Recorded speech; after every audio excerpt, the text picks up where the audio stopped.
刷牙嘅主要目的係要將牙齒上面同牙肉邊緣嘅牙菌膜清除，而同時要注意刷牙時要用適中嘅力度，避免擦損牙肉同擦傷啲牙嘅。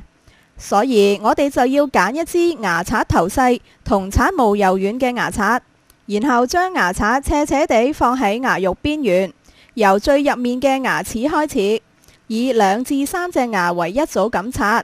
因為咁樣嘅幅度就唔會太大，然後用輕輕力，大約好似揸筆咁嘅力，前後刷動10次左右，以確保徹底清除牙肉邊緣所積聚嘅牙菌膜。刷完上排牙右邊臼齒嘅外側面，就順序咁將牙刷移向前面，跟住刷門牙嘅外側面，繼續刷到左邊臼齒嘅外側面。跟住就刷下排嘅牙，由左邊最後嘅臼齒順序咁刷到前面嘅門牙，直到右邊最後嘅外側面。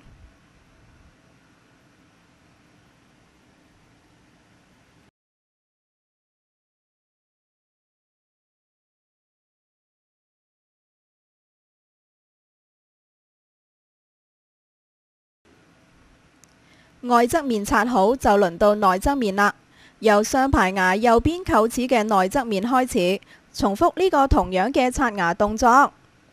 但嚟到前面嘅門牙就要咁啦，由牙肉刷向牙齒邊緣，然後刷埋左邊臼齒嘅內側面。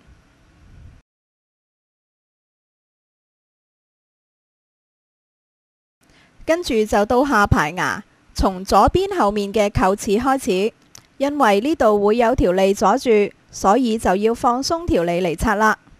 去到前面嘅門牙就要咁擺支牙刷，好似刷上排門牙嘅內側面咁，由牙肉刷向牙齒嘅邊緣，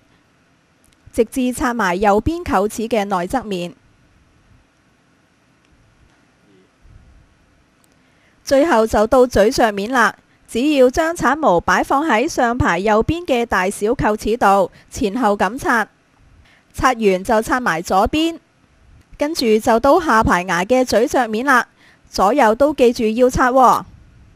但其實我哋仲有牙齒鱗面要用牙線嚟清潔。